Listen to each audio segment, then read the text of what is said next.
So is Thomas joining you as a guest? Is he joining us as a guest, is he? You're muted, sorry, Bill. He should have a presenter link. Okay. I've not got any emails from him. Andrew sent him 2 web invites. And if you have a look, you'll see there's in the attendees, there's 2 invites that are kind of, you can't tell who they're for. Yeah. And he said he got neither of them. So I sent so I actually sent him the link in email and a direct invite. And he responded. He responded to and you. Said, "Do you have these?" And he goes, "Yes, I've got them all." Okay.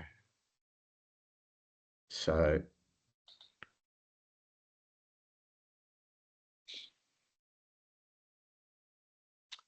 very good.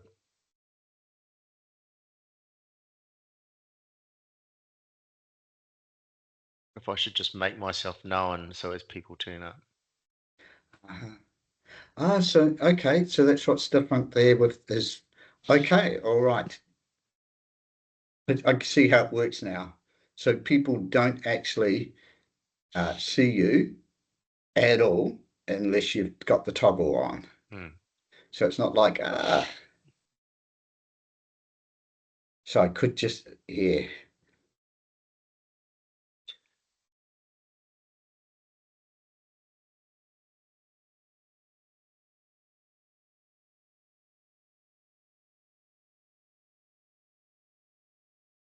Stunning day in Auckland. tell you, I think it's raining here again. It honked down yesterday, got soaked coming back to the hotel. And you don't actually bring that many changes of clothes. No. It's only one pair of shoes. Anyway.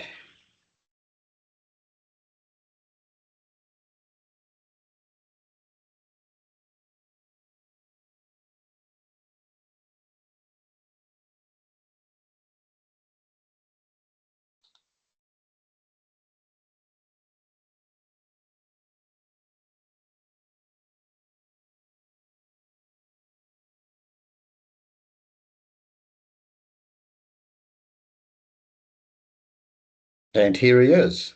G'day, Thomas. G'day, guys. How are we? Very well, thank you. Righty. So still waiting for people to arrive. I was debating on how to pronounce your last name. I am used to people mincing my last name, but maybe I'll just introduce you both as Bill and Thomas. Bill and Thomas. Yeah, it's Shobbrook. If you're ever Shobbrook. Okay. Yeah, small town in Devon. Apparently, never been. My name's from a small town between London or just upper from Brighton, and it's Funnell, but everyone calls it Funnel. Yeah, I was reading funnel, but I'll try and keep that in mind. It's all right. So, yeah. There's only one other Shobbrook in Australia that's not like a direct relative, and his name's also Tom Shobbrook, and he makes wine out of South Australia. So. Yeah, when I tried to Google you, so I need a headshot, Thomas. And so, I'll go and steal I saw one got got sent off to the you. internet. Yeah, I think there was one in the email chain to you. I thought I couldn't find one. I don't know. So I think we've got a blank spot on the front page. That's all right. I was raised in an era where you were told to keep a low cyber footprint, so I'm pretty much a ghost on the internet. Yeah, not easy to find a photo of me. I think if you go back far enough, there's one photo of me at like 15 in the cadets, maybe. But that's about it. I should have learned that lesson. There is a Scott Funnell in New Zealand, and about 20 years ago, if you search Scott Funnell, there was the two top searches were Scott Funnell, list your most incompetent managers and directors, which was me, because a share trading website was pretty unhappy with the company I worked with, and was Department of Corrections and Convictions, which was the other Scott. So yeah, I know what you mean. Sometimes it can work horribly wrong. Yeah, I was going to say better. There's worse things, I guess. Yeah, better to be infamous than not known at all, I guess. Maybe. We'll wait for a few more people to join. We'll give it another minute. We've still got another minute to go. I can see people starting to arrive. So thank you everyone that's here. We will start on 11 o'clock. And as per usual, we will be recording and we'll post this to our events page in a day or two. So yeah, we'll start soon.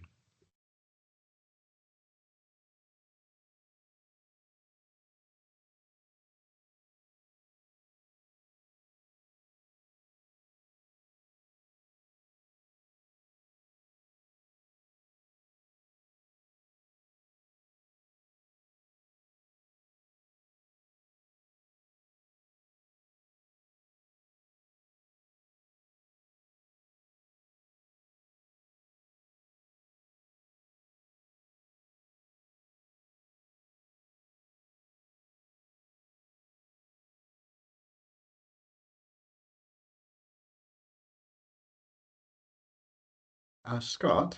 Yes. Okay, I see the, yep, I've found the list of attendees. Okay. It's a different view. I was going, I don't see anyone. Okay. Well, I can see why people should use Teams Premium. It's amazing the extra choices you've got. yes. So we're starting to see people arrive, and it has gone 10 o'clock. So we will start our webinar. I'll introduce Bill and Thomas. Thanks for joining everyone. Today we are discussing endpoint security, or rethinking endpoint security. My name is Scott Fennell. I am an account manager at Kinetics. So I'm the person that's the interface between our clients and the very clever people that help with technology and solutions and transformation. So my job is to help you work with those people. Bill is our Chief Technology Officer, and Bill is currently in Australia learning more about trends, technology, and ideas. And joining us today is Thomas. Thomas is a senior solutions engineer at Enable, another one of the clever people that make all these things work. And together, Bill and Thomas are going to talk to us about endpoint security. We've muted everyone, so if you do have any questions, please pop questions in the chat and we will answer those at the end. We have a couple of people from Kinetics who can help with that, and we'll discuss those too. So thanks for joining. Bill, are you okay to run through the slides from here in? Yep, we don't need the slides. You don't need the slides. You don't need the slides. It was just the introduction, and then it's me, Thomas. We will kick off. Yep. So would you like me to hide the slides or? Yes, thank you. Okay, brilliant. All right. Look, I apologise if I'm looking worse than normal. I'm in a hotel room and I can't get some decent light on me. I haven't actually finally got a tan. What I thought we ought to do is, Thomas, could you just perhaps introduce yourself to people, a little bit about yourself, your background and your expertise? Yeah, of course. So my name's Thomas, as has been mentioned. My background is very similar to Bill's, right? So working in the managed services industry, right? Helping, I like to say somewhat glibly, I fix computers, and that's that's been true for the last decade or so. But yeah, my background was working my way up through the service desk with a heavy focus on security later in my managed service career. Configuration of firewalls, endpoint security, web filtering, things like that. And then I took a job at Enable, which, provides a number of solutions that Bill is well aware of. And I tend to focus on the security side of our solution stack as well. So I see a lot of different types of attacks, types of threats that follow along. As Bill would be able to tell any of you guys, right? In the managed services space, we can tell someone, that is a threat. And it might only affect 1 in 5 customers, but that might mean that Bill sees it 3 times in a week, and I have the step above that where I see the managed service providers themselves. So the things that only affect 1 in 3 of them but cause a real disaster, I get to see 2 of them a week kind of situation. And that was kind of the reason. Thought it would be interesting to get you along. Honestly, every day I get a new report comes into my mailbox. It comes from one provider or another, and they're full of interesting information. But without a doubt, it's always structured around their product. And you work for Incentral, and Incentral, as well as having its own products, deals with a lot of other providers. You've got a mass of other information coming into you. So perhaps you get to see a different slant from what I do. So I was just wondering, probably the first thing to set this off is, if I was a business owner sitting there today, based on what you see, what are the real threats? What is really happening as far as cyber crime goes for the end user, for the business owner? So, I mean, like, the sad news is it's gotten worse. I think you'll be more than aware, right? Like, there's a lot more of it.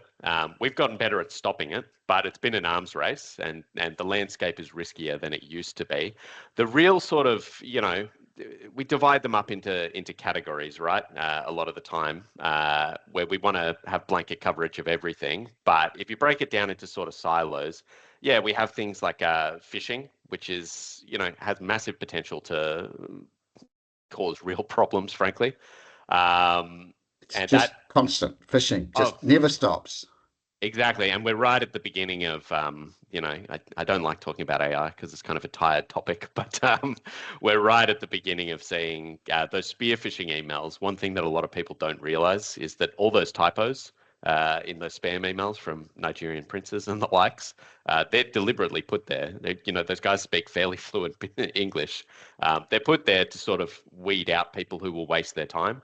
And, they'll end up trying to get them through. But when it comes to payment, they'll push back. So easy way to weed those guys out early and just not get a reply is to put typos in. With the cost of being able to make spear phishing a lot better, it's now much cheaper for me to make a compelling email. And if I waste time on them, I'm not actually wasting time. It's an AI that's wasting time on them.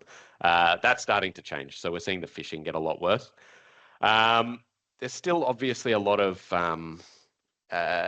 compromises that come through the phishing. So things like mail servers.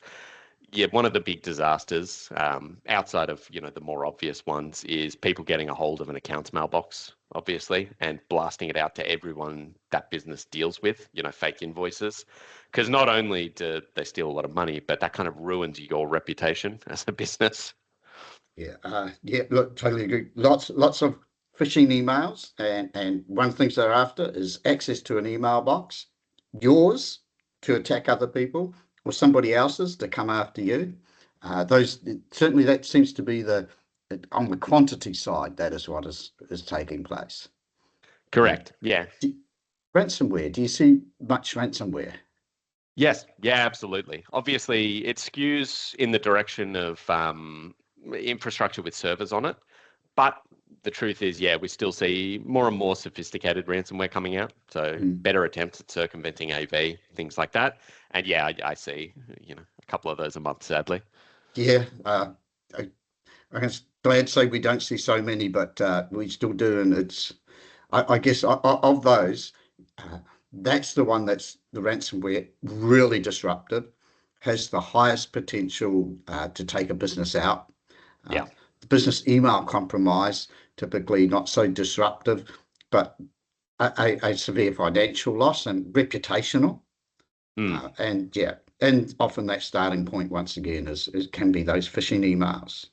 Oh yeah, and it absolutely. It's upsetting, right? Because you hear about the big ones that make the news when there's someone really important gets knocked over, Optus, those types. But the truth is, a lot of businesses just go out of business, right? Like, if you asked yourself about your business, how would it be if you couldn't trade for a week or two and you just lost all of your data? A lot of businesses can't recover from that, right? Yeah. So look, you're talking about your experience, and unfortunately, I have to say that I probably have more experience than you. I'm not sure if that's a positive or a negative. One day I'll grow up and get a real job. Look, talk about ransomware. I think back, I can remember the days when antivirus was something that not every computer even had. And, antivirus worked really well for us for years.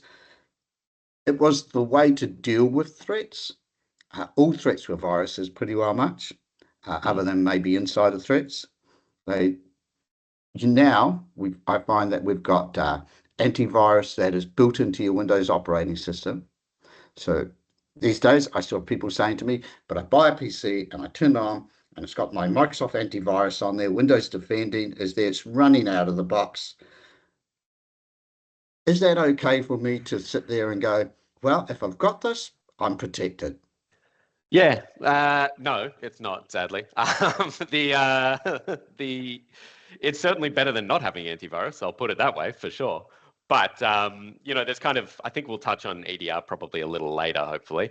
But the alternatives to antivirus purely. But I think one big thing that people fail to realize is that with a lot of the progress that we've had, right, where once upon a time, Bill was setting you guys up with VPNs to get to your file server, things like that. It really was four walls, and we could have quite tight control on what came in and what came out. And the guys who were roaming, we took good care of them as well. As things have moved to much more software as a service, no longer do a lot of your customers necessarily even have file servers. They may have SharePoint Online, for example, right? Or services like Salesforce, things like that, right? AV doesn't help with that, unfortunately. Yeah, I think that's the big shift. There was a point in time where I could actually go, I'm going to turn my laptop off. I have the ultimate protection.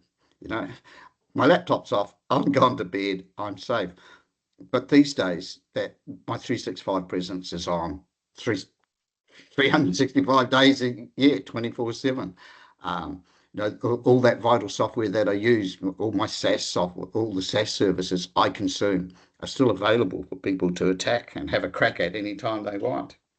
I also think antivirus, like I said, it is built in. It's done a fantastic job. I see it still sitting there working and doing a fantastic job. It just does the job. We don't need to worry about it anymore. But those threats aren't the threats that are putting people out of business. They're the sorts of the malware threats that perhaps are disruptive to your device during the day. Right. So yeah, you mentioned EDR. I guess that, and I know I'm not the only one here, and I'm probably putting you on the spot. I go to somebody and say, yeah, antivirus, you got it, fantastic. What you need is this thing. It's called EDR. And it's so much better. And that's why it's going to be 3, 4, 5 times the price of antivirus, even more. So to actually describe to people what it is and why you need this extra cost.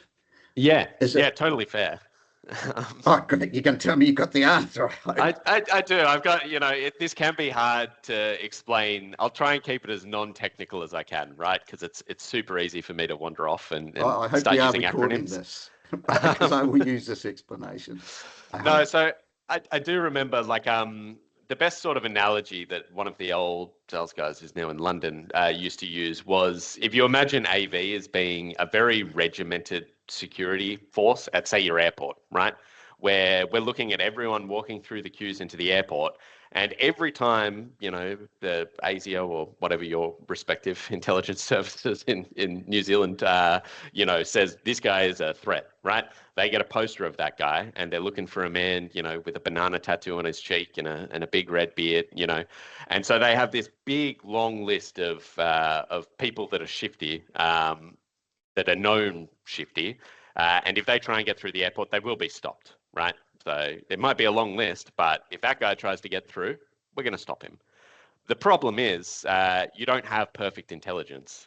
We didn't back in the day, and we really don't these days, on exactly what the threat is, right? So antivirus works by knowing exactly what the existing viruses on the market these days are, and being able to stop those because, look, that's that virus I'm looking for. Lovely.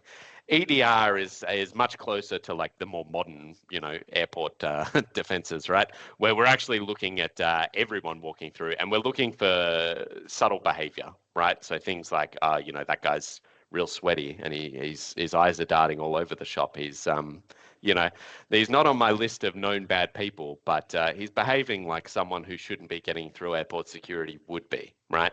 So EDR is much more behavioral. We don't rely on those static lists. We do still have them because you don't want to throw the baby out with the bathwater, right? So there's some overlap, but we're much more about, okay, is this program that we have no knowledge of behaving in a way that could be malicious, right?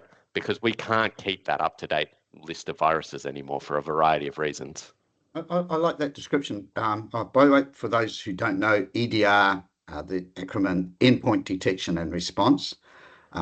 And Thomas, I think your red bed does a great job of hiding the banana tattoo these days. Yeah. I like that analysis, because antivirus has got the poster on the wall. EDR is the thing that's looking around and going, that guy should be on a poster. Right? It's the thing that's making those decisions. That's good analysis. And I know it costs more because your PC can't make those decisions. It doesn't have the processing power, so it does use cloud compute, and we all love it. It's got the AI and all that stuff out there to carry out that extra processing work. And that's where the costs come from. Okay, so that's an excellent excellent example.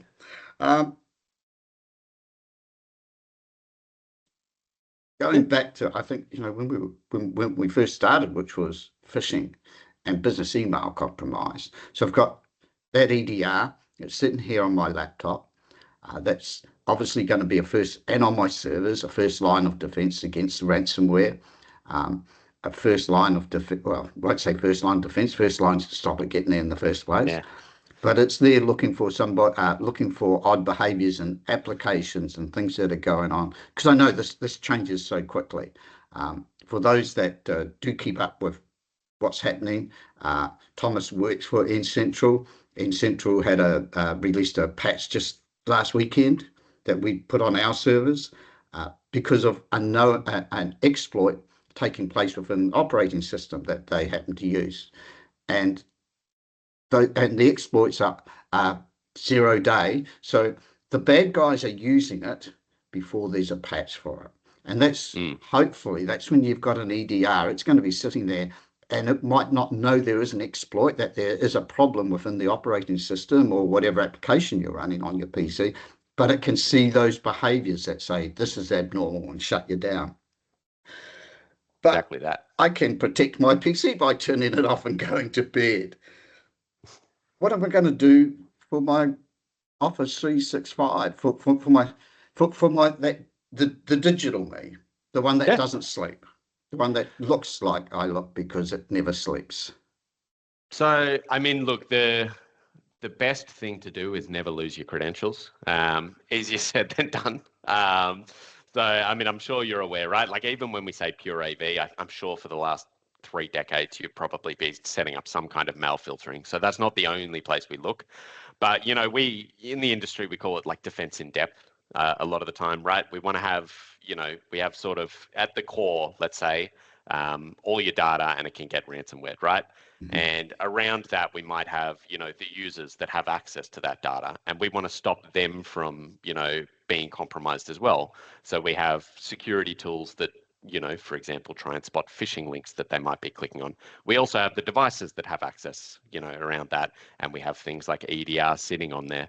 And around all of that, we'll often have what's called a SIEM, ingesting stuff, though that does tend to be more of a premium sort of solution. But certainly what the big guys would be doing is bringing as much data into one place as possible for a security team to investigate. The big thing is making sure that you're not losing credentials. Very rarely, and it's going to happen at some point, but very rarely is there a proper 0 day in, say, Microsoft or Salesforce, right? One of those big tools that everyone uses online. Most of the time, if they're getting in there, it boils down to they're using credentials that they shouldn't have. So we have a bunch of solutions, like things like dark web monitoring is one that's surprisingly pragmatic, which means we monitor accounts to see if they show up online. Where bad guys have, these big lists that they buy and sell all over the internet of usernames and passwords. And I'm sure everyone for you has way better practice than reusing passwords on all of their services, but that sometimes happens, unfortunately. So if they have your Neopets password, they also have your email password, right? Yep. Look, when I first started using a proper password manager, I would have thought that I was pretty good with my password security, and I was just horrified as I was transferring them into the password manager. Actually, how I could see patterns, or even actually account stuff that had set up, used a password. And if somebody said to me, "Oh, this password has been leaked on the internet," I would long since have forgotten it was related to that account. Yep. And I think that's what we tell everybody should have dark web alerting on passwords. But I think that often people think that when there's a breach, they always think it's my 365 password, and they go, "I don't use that anymore." And it's, if I want to get into your bedroom, into the jewelry box of somebody, I don't necessarily walk straight into the bedroom from a burglar. I might have to come in through the garage and from the garage window into and work my way there. So if I want to hack somebody, if I want to get somewhere, I might be starting off with an innocuous account and moving my way through. And this is all user stuff as well. So the training and phishing, everywhere I go, they say train, train, train. That makes a massive difference. Massive difference to how well your end users respond, right? If they get one email a month that is phishing and they have to click the phishing thing, it just flicks a little switch in their brain that they should be just thinking, "Oh, is this Bill trying to catch me out again?" No. And that's how you catch the legitimate threats as well. I am AI proof because everybody I communicate knows that my grammar is appalling and I can't spell. So somebody uses AI to pretend to be me, it's going to look too perfect. Immediately they'll be suspicious. We're actually, in our security plans, we were doing our training quarterly, and we've decided that we need to move to a more continuous model for that. But MFA, that should protect me. I'm over here in Australia right now. I'm putting my MFA code in. I shouldn't have to worry. This starts to lead me to at the last webinar. I said that we're going to have a security expert, and I was going to put him on the spot with the final question, and we're starting to get there, because that final, which is, what's the one thing that I should do to be secure? And I realize I've been this long enough, I know actually there's probably never is one thing, but what would be one takeaway that people should have if they're sitting there and going, "Am I doing the correct things?" What would be your advice? I think almost like this is a super annoying answer for you. I'm very sorry, but the one thing is to realize that there's not one thing anymore, if that makes sense, right? Like, put it this way: if you had AV on an endpoint and some bad malfiltering or something, that's much better than having the world's best EDR on an endpoint. It's not that you should have the world's best EDR and the world's best web filtering, right? But I think you need to wrap your mind around the idea that it's going to come from multiple angles, and the one you miss is the one they'll come in, right? Like it's like you said, you can lock the front door, you can put bars on the windows. Doesn't matter if you've got a dog door through the garage that's the size of an adult man with a crowbar to crawl through. The area you miss will be where they come in. And luckily, it's not nearly as overwhelming as people think, but you need to be protecting the users as well as the endpoints, I guess, would be the simple takeaway. You need to be covering all of it, not just the one, not just the AV, as we've been sort of saying. You can't just protect the endpoint. You need to be thinking about the accounts. Right, the user themselves, Exactly. the digital me. Yeah. Okay. So Gosh, well, you're not earning your money here because that's I was looking for a magic bullet. Magic bullet. Oh, we're Well, not look, paying you to be here, so I guess I won't ask for my money back. But so I'll tell I'll tell you what we're going to do, because that's still a hard topic. If you're a business owner, then you go, okay, have I protected everything? Because certainly I know if you look from a pure product point of view, there's always another product you could use. So as reluctant as I am to say, we're looking towards Australia to help us out here, and we're going to we're adopting SMB 1001, which for those that are listening, it's uh, I say it's Australian. It's come out of Australia, but it is actually quite international.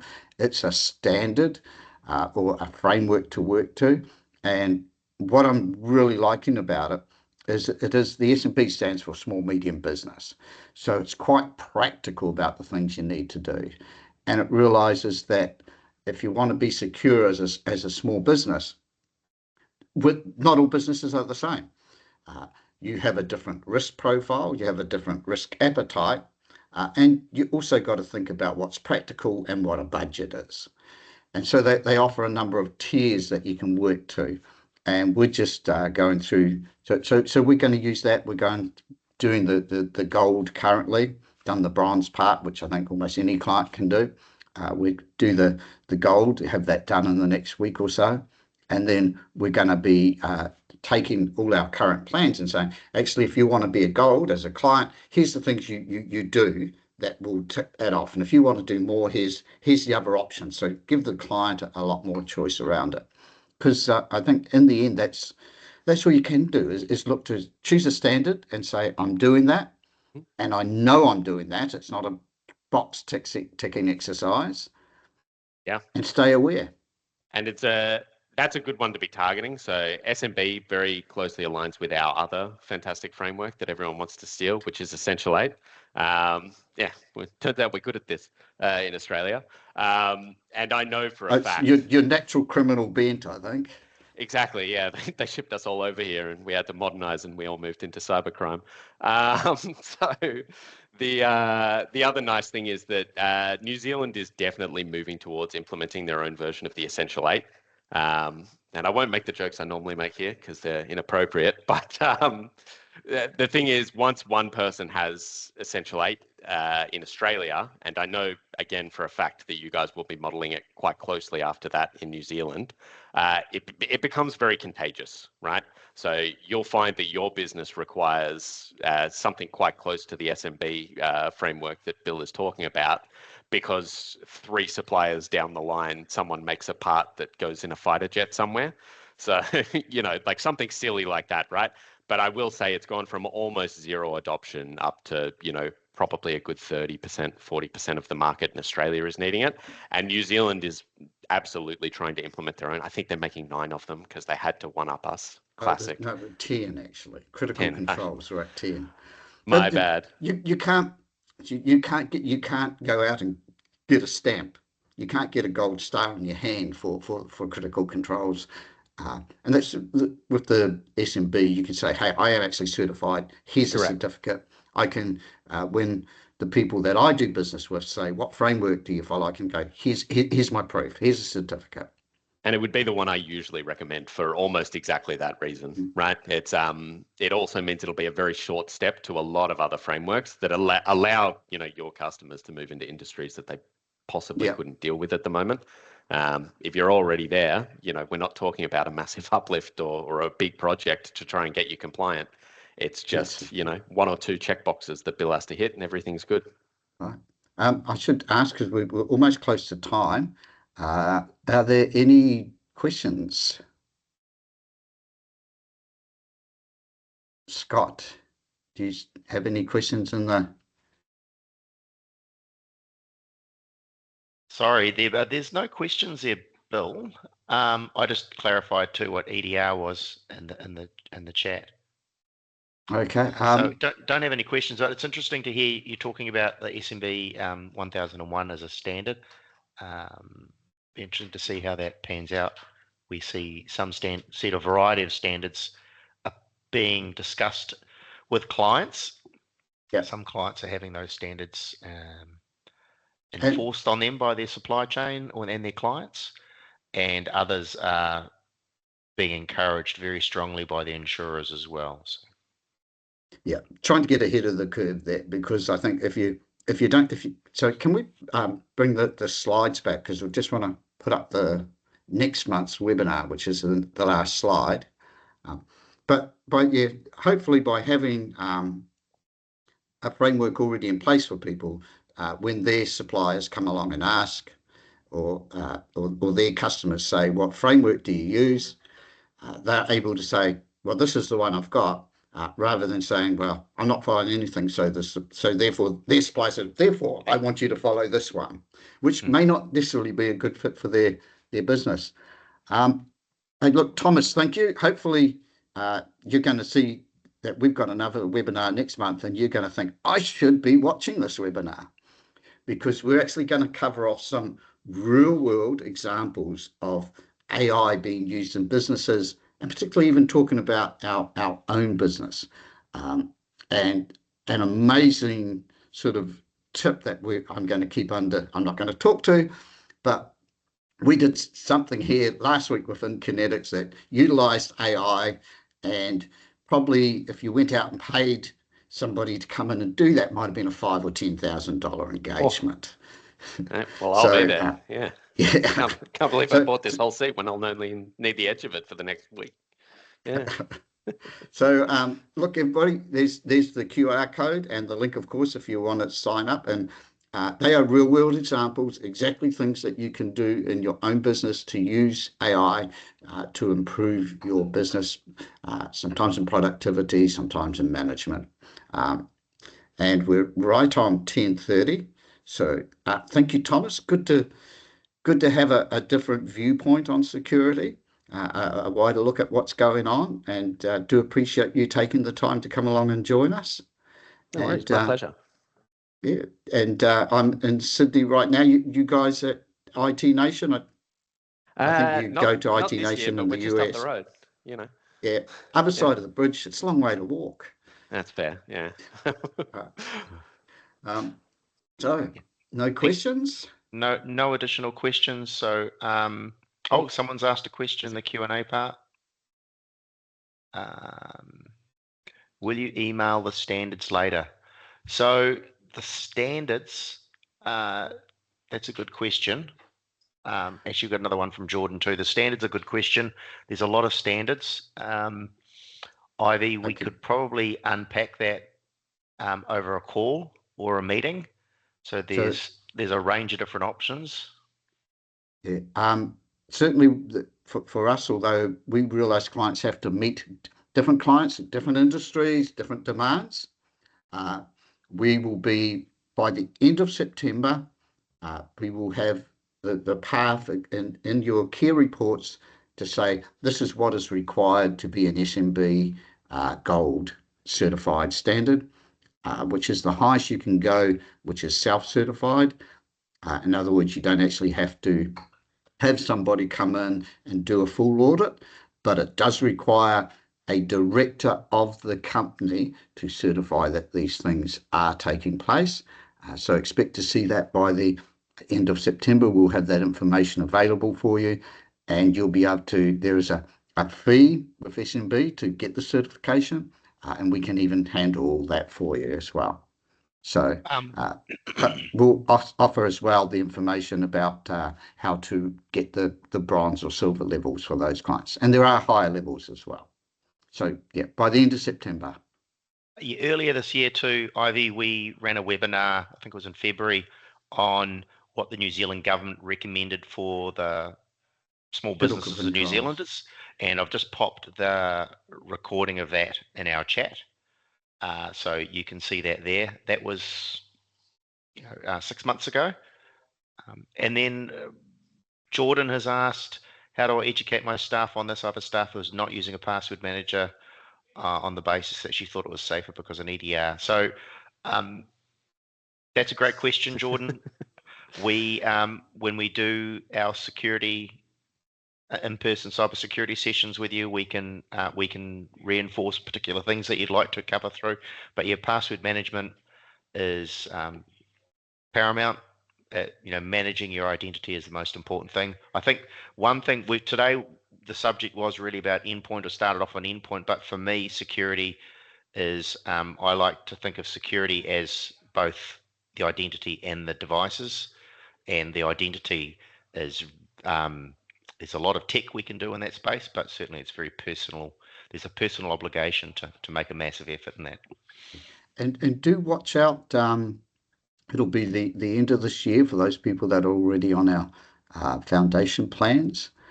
We will be changing our training software that we use, the delivery system for the e-learning, and it will be, rather than quarterly, it'll be much more continuous. And the new system uses some smarts, so not everybody will get the same training every month. What you do is the people go through an assessment first of all to understand their weaknesses and strengths, and then along with the fishing, it will adapt as time goes on to look for places perhaps where they need a refresher. It will also identify when new employees start and immediately do a quick catch up for them. So some big that awareness for people is coming on. And look, if you do have somebody within an organisation perhaps who doesn't quite understand why this is important, always happy to have a conversation myself, because I realise for a business, it is the weakest link.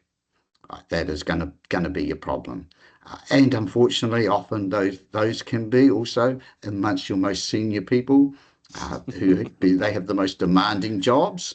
They need to get things done. Yep. So it's just a case of helping them understand the possibilities and the ramifications of actions. More than happy to do that.